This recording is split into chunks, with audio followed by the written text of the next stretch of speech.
Quería contar, para empezar, una pequeña aventura de una banda de criminales.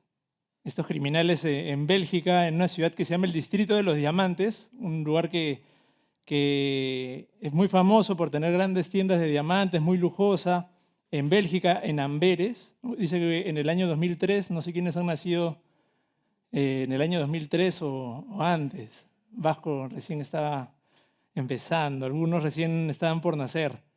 En ese año 2003, las bóvedas no eran tan seguras como eran hoy en día. En ese momento, un grupo de 5 ladrones se traza un plan durante meses, hacen un plan muy elaborado de hacer el seguimiento de cómo era la rutina en este banco. Ellos se habían puesto una meta de robar esta bóveda particular que tenía el 80% de los diamantes en todo el mundo en ese momento. El plan consistía en que iban a pasar múltiples etapas de seguridad. Primero iban a pasar por cámaras, luego iban a tener que pasar sensores de movimiento, y esto no es una película, esto es vida real. Una bóveda sumamente segura para ese tiempo, y el día del robo ellos, apoyados en todo lo que habían acumulado de conocimiento, se dirigieron a la caja fuerte, ya sabían cómo controlar y neutralizar a las guardias de seguridad. Esta bóveda que era supuestamente impenetrable, ellos ya se habían aprendido la clave, la habían conseguido a lo largo de estos meses, y después, cuando ya se encontraron con la bóveda, lo único que les faltaba era conseguir la llave, y la llave en esta caja de seguridad, que era súper fuerte, estaba solamente un par de metros en una repisa que estaba al costado de la bóveda. Fue tan sencillo como cogerla, meter la llave, y se robaron más de 109 cajas de seguridad. En ella habían, no se sabe, porque en estas cajas de seguridad cada uno guarda lo que bien le parece, pero se estima que habían más de 100 millones de dólares. Era un robo sumamente grande en esa época, y puede ser inclusive mucho más, pero no se sabe, al final no se ha podido cuantificar bien. Robaron diamantes, robaron joyas, lingotes de oro, y dice que a partir de ahí toda esa ciudad de los diamantes, ese distrito de los diamantes, cambió toda su estrategia de seguridad. Fue un antes y después de ese robo, porque no contaban con la audacia de estos ladrones, no contaban con la sofisticación de este robo, y cambió para toda esa ciudad de Bélgica a partir de ese momento. Y ese es uno de los grandes robos, por ejemplo, históricos, ¿no? en la humanidad, que hemos visto a lo largo de la historia de las noticias, de los periódicos que hemos visto. Y yo quería hablar esta tarde de robos que nosotros le hacemos, pero en este caso le estamos robando al Señor. Y bueno, no es necesariamente cosas materiales. Vamos a ver a lo largo de esta pequeña clase / prédica, vamos a ver algunos puntos que el Señor creo que quiere que nosotros reembolsemos, devolvamos o le reconozcamos y no seamos tentados de robarle. Entonces, una primera cosa, vamos a buscar un diamante precioso que a veces le robamos a Dios. Lo encontramos en el libro de Malaquías, en el capítulo 3, en el verso 6. Y esa porción en mi Biblia dice el pago de los diezmos. Dice, porque yo Jehová no cambio. Amén, Él es el mismo ayer, hoy y siempre. Dice, por esto, hijos de Jacob, no habéis sido consumidos, porque Él no cambia. Desde los días de vuestros padres os habéis apartado de mis leyes y no las guardasteis. Ahora dice, volveos a mí y yo me volveré a vosotros, ha dicho Jehová de los ejércitos. Me dijiste, ¿en qué hemos de volvernos? Y acá Dios hace una pregunta, nos dice, ¿robará el hombre a Dios? Pues vosotros me habéis robado. Acá hay algo que le estamos robando a Dios. Dice, ¿y en qué te hemos robado? En vuestros diezmos y en vuestras ofrendas. Y es algo que el principio de los diezmos y las ofrendas, de alguna manera, es algo que creo que en la juventud tenemos que aprenderlo, porque nos perdemos un montón de bendiciones. Dice, vamos a leer un poquito más adelante que continúa, ¿no? Pero la Biblia nos habla de que en algún momento, en la palabra y en el tiempo actual que vivimos, van a haber falsos maestros, nos advierte según de Pedro, que dice que harían mercadería de nosotros, ¿no? Y a veces escuchamos, no, bueno, que piden o exigen dinero, ¿no? Yo le doy gracias a Dios porque yo creo que para entrar acá nadie le han cobrado una cuota, todos entran libremente, escuchamos de gracia la palabra de Dios así como se nos ha enseñado a nosotros, porque ese es el Dios misericordioso que dice que nos acerquemos a comprar de gracia, sin pagar un precio necesariamente económico. Sin embargo, el enemigo no quiere que sepamos esta realidad del diezmo y de la ofrenda. Quiere que nos perdamos esa posibilidad de que, oye, tú con tu trabajo hay una forma en la que puedes honrar a Dios y vas a ser bendecido. Si tú con tus ofrendas vienes a la casa de Dios y aportas a la casa de Dios, Dios promete, no una persona que está acá en el púlpito, no me lo van a dar a mí, sino que es algo que tú le das a Dios en la intimidad y no tienes que decirle a nadie más, o no tienes que decirle, oye, por si acaso estoy dando, es algo entre tú y Dios, es algo muy personal. Y bueno, a veces el enemigo, que es un ladrón, y desde el principio sabemos que el enemigo vino a robar, a matar, a destruir, él busca robarnos esta bendición, la bendición del diezmo, la bendición de, como les digo, de honrar, y no dejemos que nos quite esa bendición. No dejemos que pensemos que de repente los diezmos eran para el Antiguo Testamento, ¿no? Como Malaquías es el último libro del Antiguo Testamento, yo creo que entonces los diezmos eran hasta el Antiguo Testamento. Ya ahora que estamos de alguna manera le llaman bajo la gracia, ya no se necesita cumplir con este paso de obediencia, que es el diezmo. Y bueno, y si algunos consideran que el diezmo es algo pasado, como les digo, y que hoy ya no sería necesario, acá al comienzo empezamos leyendo Malaquías 3, decía, yo soy Jehová y no cambio, ¿no? Él sigue siendo el mismo. Y podemos ir a la palabra de nuestro Señor para ver cuándo, más o menos, vamos a ver el segundo momento en la Biblia cuando se mencionan acerca de los diezmos. Vamos a ir a Génesis 28. Todos sabemos que ¿a quién se le dio la ley? ¿Se acuerdan? En el monte Sinaí. ¿Qué? A Moisés, ¿no? A Moisés se le da en el monte Sinaí. Muy bien, díganos sin miedo, sí lo saben. Y a él se le dieron los 10 mandamientos, se le dio las tablas en el monte Sinaí, y todo eso ocurre en el Éxodo. Entonces acá estamos en Génesis, casi 430 años, si no es un poco más, antes de Moisés. Entonces, el diezmo y las ofrendas no es algo que apareció recién con los mandamientos, sino existe desde la devoción que existe. En este caso vamos a hablar de la devoción del padre Jacob con nuestro Señor. Y vamos a ir a Génesis 28, en el versículo 18, y vamos a ver el pacto que hace Jacob con nuestro Señor. Y dice en el verso 18, y se levantó Jacob de mañana, tomó la piedra que había puesto de cabecera, y la alzó. 28, 18 dice, y se levantó Jacob de mañana, y tomó la piedra que había puesto de cabecera, y la alzó por señal, y derramó aceite encima de ella, y llamó el nombre de aquel lugar Betel, aunque Luz era el nombre de la ciudad primero. E hizo Jacob voto diciendo, y esto fue lo que le prometió Dios, si fuere Dios conmigo, y me guardare en este viaje que voy, y me diere pan para comer y vestido para vestir, y si volviere en paz a casa de mi padre, Jehová será mi Dios, y esta piedra que he puesto por señal será casa de Dios, es decir, casa de Dios. Qué bonito es lo que significa Betel, ¿no? Hoy estamos en la casa de Dios. Y de todo lo que me diere el diezmo apartaré para ti. Y aquí es la segunda aparición, como les digo, de la palabra diezmo en toda la Biblia. La primera la hace el padre Abraham cuando le entrega los diezmos a Melquisedec, pero aquí se lo está entregando directamente Jacob, haciéndole un pacto con el Señor. Y es interesante que hablemos de Jacob ahorita que estamos hablando de robos, de engaños, porque Jacob, en este momento que hace este pacto con Dios, él estaba empezando prácticamente el camino de su vida, porque recién acababa de estafar a su papá Isaac, para robar específicamente la primogenitura de Esaú.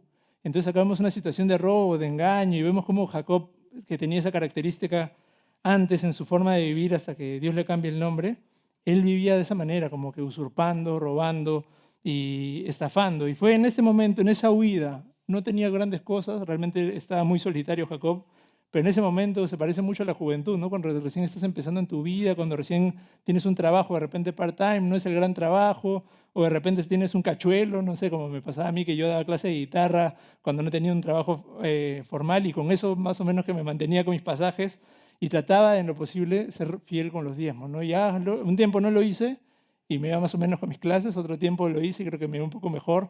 Y el Señor comienza a bendecir y te va abriendo camino cuando tú eres fiel en lo poco, sobre muchas cosas el Señor te va a ir poniendo. ¿Y en qué consiste el diezmo? No es más que traer el 10% de los ingresos, de lo que tú produzcas, se lo traes a Dios, se lo traes a su casa, y hay una caja que a veces está un poco olvidada, no sé si por los jóvenes, pero no la dejemos así, no dejemos de traerle al Señor lo que le corresponde, no le robemos. Y dice Malaquías, volvemos al libro de Malaquías, rápidamente. Dice Malaquías 6:10, para ver qué cosa pasa cuando tú haces esta acción de diezmar. Como jóvenes, mira lo que estaríamos perdiendo si no lo hacemos, si no estás ofrendando. Y eso es lo que yo decía, oye, no hablamos a veces mucho de los diezmos, no hablamos mucho de las ofrendas, pero hay una gran bendición acá atrás cuando comienzas a ser fiel con Dios. Así como cuando eres fiel con tu casa, ayudas con una cuenta, pagas de repente un pago de la despensa de tu casa y ayudas cuando eres joven. Dice en el versículo 10, no dice, traed todos los diezmos al alfolí. No te quedes ni con el 1% de ese 10, no te quedes con nada. Y hay alimento en mi casa, y probadme ahora en esto, dice Jehová de los ejércitos. Dice, si no, os abriré la ventana de los cielos. ¿A quiénes les gustaría que le abran la ventana de los cielos? ¿Sí pueden imaginar? No, nunca he visto la ventana de los cielos, pero en fe nos podemos imaginar lo precioso que debe ser que Dios te bendiga de tal manera, ¿no? Y derramaré sobre vosotros bendición hasta que sobreabunde. Mira lo que te quiere robar el enemigo cuando tú no eres fiel con tus ofrendas, con tus diezmos, cuando no traes esta posibilidad de bendecir a la casa de Dios. Y dice en el versículo 11, y reprenderé también por vosotros al devorador. ¿No? Parece que hay algo que cuando tú no diezmas, cuando no ofrendas, hay algo que se está siempre consumiendo tus bendiciones. Por eso a veces sientes que no te alcanza, a veces que estás como que viviendo un poco en escasez. Y a veces hay algo que está ahí gatillando, que es porque no estás siendo fiel con los diezmos, con las ofrendas. Evitemos vivir con esas circunstancias. No es un tema de miedo, pero estamos leyendo tal cual la palabra de Dios y yo no quiero tener un devorador cerca.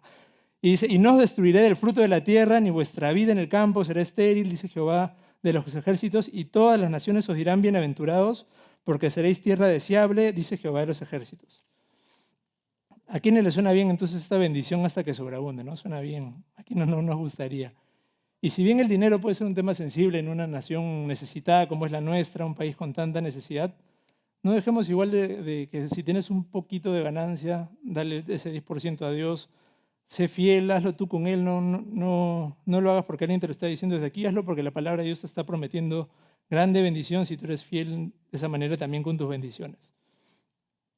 Cuando tú sabes a quién le perteneces, ¿no? Tú sabes que le perteneces a ese Padre que es dueño de todas las cosas, entonces puedes darle con confianza todo lo que le pertenece a Dios, no puedes traerle porque sabes que no te va a faltar nada, Él es tu Padre.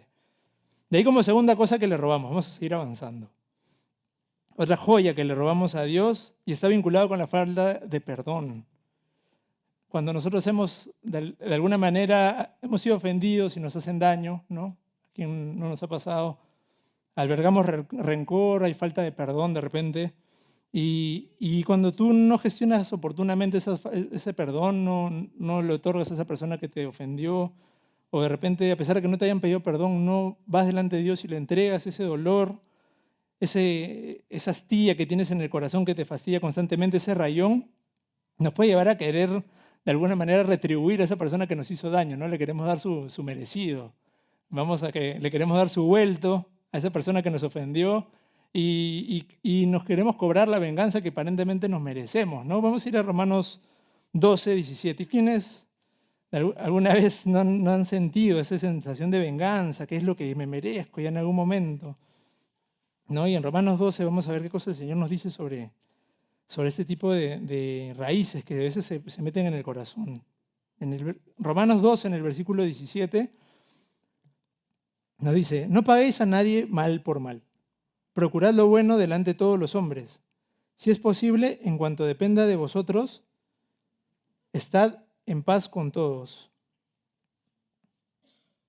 los hombres. No os venguéis vosotros mismos, amados míos, sino dejad lugar a la ira de Dios, porque escrito está, mía es la venganza, yo pagaré, dice el Señor.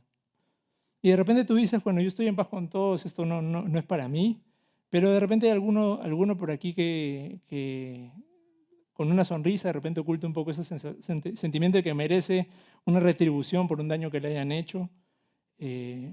A veces hemos escuchado esa frase, ¿no? La venganza es un plato que se sirve frío, ¿no? Y esperamos de repente en algún momento, ya tarde o temprano va a llegar ese momento. Y no perdonamos, no dejamos ir esa falla que nos han hecho. Y a quienes nos han dañado, a veces creemos que merecemos responder en la misma medida. Pero acá dice el Señor, dice, no paguéis a nadie mal por mal, ¿no? Si te han hecho mal, no lo hagas. Porque el Señor aparentemente ofrece un mejor camino, ¿no? Como hijos de Dios somos nosotros llamados a darle a Dios lo que le pertenece y a no robarle lo que le pertenece. Según el versículo 19, ¿de quién es la venganza? De Dios, ¿no? Y entonces los hijos de Dios no estamos llamados a querer hacer justicia por nuestras propias manos, estamos llamados a perdonar y entregar toda situación dolorosa, injusta, que te pueda parecer en las manos de Dios. Él es justo, Él sabe hacer la justicia, Él sabe equilibrar la balanza a su tiempo, Él sabe cómo son todas las cosas. Sea que sientas que has sido víctima y no importa de quién haya sido, pueden ser a veces hasta las personas que estaban destinadas a cuidarte, que te hayan hecho daño. De repente tus papás en su ignorancia, en otro tiempo, cuando no conocían a Dios, te fallaron, ¿no? Puede ser también algún amigo, igual te haya negado, te haya fallado. O si se burlaron de ti, si te han estafado hasta con los ahorros de toda tu vida, tú puedes decir, de repente, oye Alejandro, tú no sabes lo que me hicieron a mí, es imperdonable. Y es verdad, pues yo realmente no tengo la capacidad de Dios de saber todas las cosas, pero Él sí sabe lo que te hayan podido hacer. Él sí sabe exactamente, y es precisamente a Él a quien tienes que dejarle que ponga justicia, que ponga todas las cosas en orden. Hay otro dicho conocido que creo que a veces lo aplicamos poco, que es que la venganza es como beber veneno y esperar que la otra persona muera. Nuevamente, la venganza es como beber veneno y esperar que la otra persona muera. Vamos a 1 Pedro para ver un poquito más acerca de cómo Jesús, porque creo que es un ejemplo precioso, Jesús, de cómo lidiar cuando tenemos esa falta de perdón, ¿no? Esas situaciones en las que nos sentimos ofendidos, fallados. Y es de repente un momento cumbre en la vida del Señor, dice en el versículo 18, y Pedro, que era muy cercano al Señor Jesús, nos cuenta, criados, estad sujetos con todo respeto a vuestros amos, no solamente a los buenos y los afables, los amables, los dulces, sino también a los difíciles de soportar, porque esto merece aprobación, y si alguno a causa de la conciencia delante de Dios sufre molestias padeciendo injustamente, pues qué gloria es si pecando sois abofeteados y lo soportáis. Pero dice, mas si haciendo lo bueno sufrís y lo soportáis, esto ciertamente es aprobado de delante de Dios.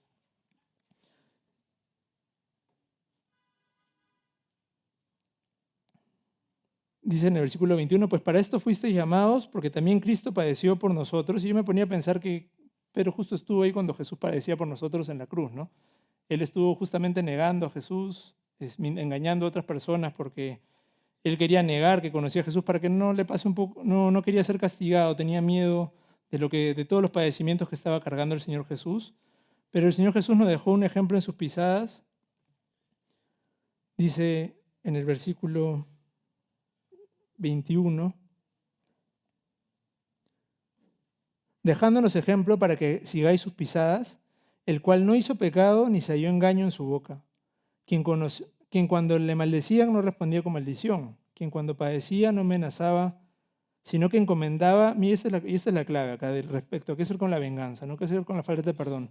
¿Qué hacía Jesús? Él dice que encomendaba la causa al que juzga justamente, quien llevó él mismo nuestros pecados en su cuerpo sobre el madero para que nosotros, estando muertos a los pecados, vivamos a la justicia y por cuya herida fuisteis sanados. Y ese es el Señor que tenemos, ¿no? Dice que en el 25 también dice, porque vosotros erais como ovejas descarriadas, pero ahora podemos volver en ese perdón, en esa entrega al Señor, podemos entregarle nuestras almas al obispo y pastor que es nuestro Señor Jesús. Y uno de los milagros más grandes que yo veo que hace el Señor Jesús es que cuando alguien, a pesar que haya podido ser dañado irreparablemente, pues esto he visto a esas personas que han pasado cosas terribles y aún con todo eso se pueden levantar y aún ayudar le piden a Dios que lo levanten, esa persona pide a Dios que lo ayude a perdonar y para que pueda continuar amando a Dios y a las demás personas. Y uno de los ejemplos más grandes definitivamente de esto es el Señor Jesús, ¿no? Él fue dañado de manera, podríamos pensar, irreparable, pero aún Dios lo pudo levantar de la muerte, ¿no? Y si Él pudo hacerlo con el Señor Jesús, Él promete esa misma resurrección para sus hijos. No importa el daño que te hayan podido hacer, tú puedes acogerte a Dios como tu Padre. Y quienes tenemos fe, sabemos que todas las cosas, hayan sido buenas o malas, ayudan para bien a los que le amamos.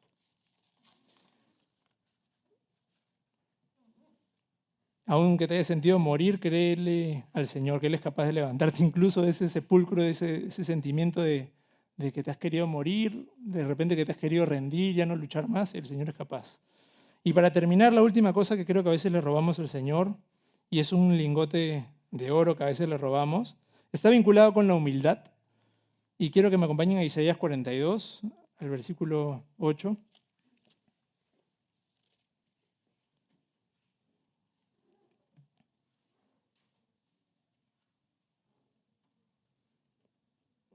Nos dice, yo Jehová, este es mi nombre, y a otro no daré mi gloria ni mi alabanza a esculturas. Y la Biblia nos narra de alguien que quiso robarle la gloria a Dios, ¿no? Porque dice, es mi gloria, yo no la comparto con otro, dice el Señor, y Él es un Dios celoso. Y esta persona este personaje que quiso robarle a Dios hemos ido hablando tangencialmente del enemigo, ¿no? Vamos a ir a Isaías unos capítulos antes, al capítulo 14. Vamos a ver qué hizo el enemigo en el versículo 12.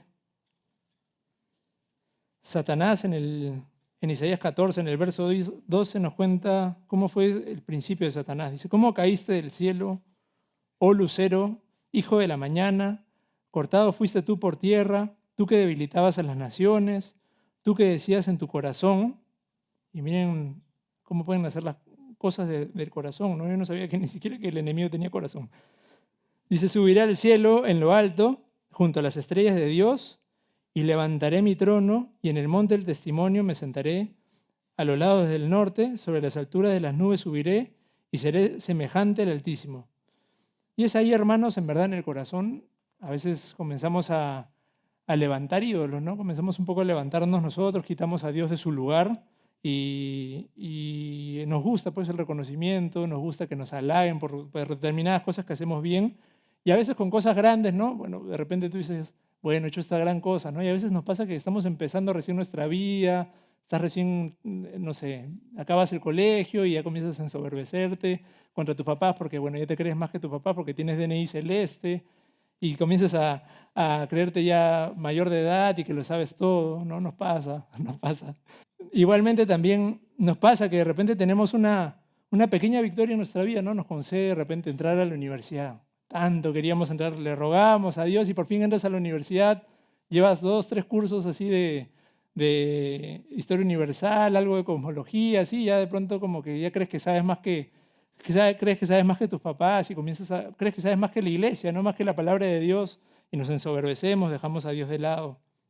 Te da ese trabajo porque tanto orabas y esa bendición que puede ser, sí, efectivamente el trabajo es una bendición, comienza a volverse una maldición para tu vida porque comienzas a hacerle más caso a tus amigos, comienzas a dejar de asistir a la iglesia, le pones más importancia a tu trabajo y no sé, a veces pequeñas victorias, no cosas chiquititas, ese trabajo que en verdad de repente no es para tanto y de pronto estamos dejando la gloria de Dios, ¿no? Estamos dejando de buscar lo más importante porque nada podemos hacer sin nuestro Señor.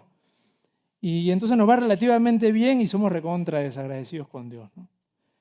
Y nos apropiamos de esa gracia de Dios, ¿no? Esa hermosura que en otro tiempo no tenías, pero cuando tú comienzas a orar, a pedirle a Dios, Él cambia tu rostro, Él derrama eso que le pasaba a Moisés cuando él subía al Santo Monte. De pronto dice que Moisés bajaba y venía con un rostro que era resplandeciente. Así te pasa cuando tú buscas a Dios, cuando vienes acá y cuando sales de su presencia, de buscarlo, de haber estado en su presencia, orando, leyendo, el mundo comienza a ver efectivamente lo que dice acá, ¿no? Las naciones se asombraban de Lucero, o sea, se asombraban de él, ¿no? Y también hemos visto en Malaquías que dice, si tú obedeces, si tú honras a Dios con tus bienes, va a haber algo que las naciones van a ver qué cosa es lo que tiene esta persona. Y si tú dices, bueno, sí, es lo asombroso que soy, ¿no? Lo grandioso que soy, y en verdad, cuando nos halaguen por algo, tenemos que decir de quién viene, ¿no? Darle la gloria a Dios, decir, amén, hermano, gracias, pero es la gloria de Dios que se derrama sobre alguien que sin Él no soy nada, ¿no? Y de pronto cuando te digan, oye, qué bien tocas un instrumento, igual, amén, gloria a Dios, y de repente al comienzo no te la crees tanto, tú dices, sí, pues, pero tienes que decirlo hasta que llegue un punto que realmente todo lo que tú hagas sea para la gloria de Dios.